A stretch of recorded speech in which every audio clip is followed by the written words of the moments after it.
Hi எல்லாருக்கும் வணக்கங்க. Welcome to Edumatics plus. நம்ம தமிழ்நாட்டில் இருக்கிற மிக பின்தங்கிய கிராமங்களுக்கும் மலைவாழ் மக்களுக்கும் ஒரு மிகப்பெரிய குட் நியூஸ் வந்திருக்கு. ஆமாங்க, அரசாங்கம் ஒரு அதிரடியான திட்டத்தை கையில் எடுத்திருக்காங்க. அதுக்காக கோடிக்கணக்கில் நிதியும் ஒதுக்கப்பட்டிருக்கு. ரோடே இல்லாத கிராமங்களுக்கு இனிமே தார் சாலைகள் வரப்போகுது. அது என்ன அரசாணை, இதனால் யாருக்கெல்லாம் அதிர்ஷ்டம் அடிக்க போகுது, முழு விவரத்தையும் இந்த வீடியோவில் நம்ம பார்க்கலாம். முதல்ல இந்த திட்டம் யாருக்காக கொண்டு வரப்பட்டிருக்குன்னு பார்ப்போம். பழங்குடியின மக்கள், பிவிடிஜி. நம்ம தமிழ்நாட்டில் கோவை, தருமபுரி மற்றும் திருப்பத்தூர் ஆகிய 3 மாவட்டங்களில் இருக்கிற சாலை வசதியே இல்லாத 5 மிக பின்தங்கிய பழங்குடியின கிராமங்களுக்காகத்தான் இந்த திட்டம் பிரத்யேகமாக கொண்டு வரப்பட்டிருக்கு.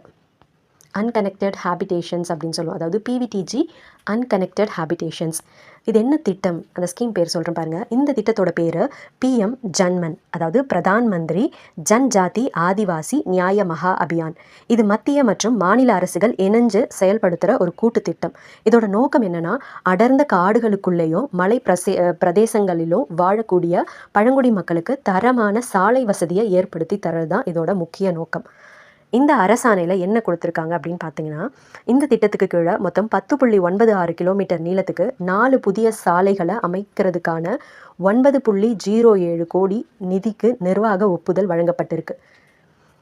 அந்த சாலை பணிகளை உடனடியாக தொடங்குறதுக்காக முதற்கட்ட தவணையாக 4.17 கோடியை தமிழக அரசு, அதாவது 4,16,66,667 ரூபாய் தமிழக அரசு இப்போ அதிகாரப்பூர்வமாக ரிலீஸ் செஞ்சு அரசாணையை வெளியிட்டிருக்கு.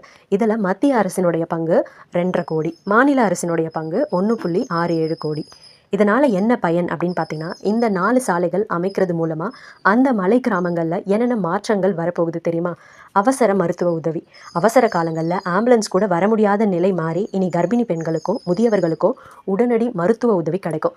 2வது விஷயம், பள்ளி கல்லூரிக்கு செல்லும் மலைவாழ் மாணவ மாணவிகள் இனி ஒற்றையடி பாதையிலேயோ கரடுமுரடான பாதையிலையோ கஷ்டப்பட்டு நடக்க வேண்டிய தேவை இல்லை. அந்த மக்கள் காடுகளில் விளைவிக்கிற பொருட்களை மிக எளிதாக டவுனுக்கு கொண்டு வந்து நல்ல விலைக்கு விற்க முடியும்.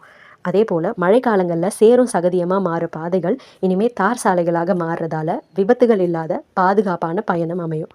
இதில் இருக்கிற சவால்கள் என்ன தெரியுமா? திட்டத்தில் இவ்வளோ நன்மைகள் இருந்தாலும் நம்ம கவனிக்க வேண்டிய சில சவால்கள் இருக்க தான் செய்யுது. அரசாணைப்படி இது 2025 to 26 திட்டத்துக்கு கீழே வருது. ஆனால் இதற்கான நிதி ஒப்புதல் 2026 இந்த ஜூன் மாதத்தில் தான் முழுமையாக கிடச்சிருக்கு. திட்டங்கள் காகிதத்தில் வேகமாக வந்தாலும் தரையில் வேலைகள் இன்னும் வேகமாக நடக்கணும் அப்படிங்கிறது தான் மக்களுடைய எதிர்பார்ப்பு. அதே போல் மலை பிரதேசங்களில் சாலை அமைப்பது சாதாரண விஷயமே இல்லை. மழைக்காலங்களில் நிலச்சரிவு போன்ற இயற்கை இடர்பாடுகள் வந்தால் பணிகளில் கண்டிப்பாக தொய்வு ஏற்பட வாய்ப்பு இருக்குது. மலைப்பகுதிகளில் போடப்படுற சாலைகள் அப்படிங்கிறதால கனமழையை தாங்குகிற அளவுக்கு தரம் மிக துல்லியமாக இருக்க வேண்டும். அதிகாரிகள் முறைகேடுகள் எதுவும் இல்லாமல் இதை செய்து முடிக்க வேண்டும்.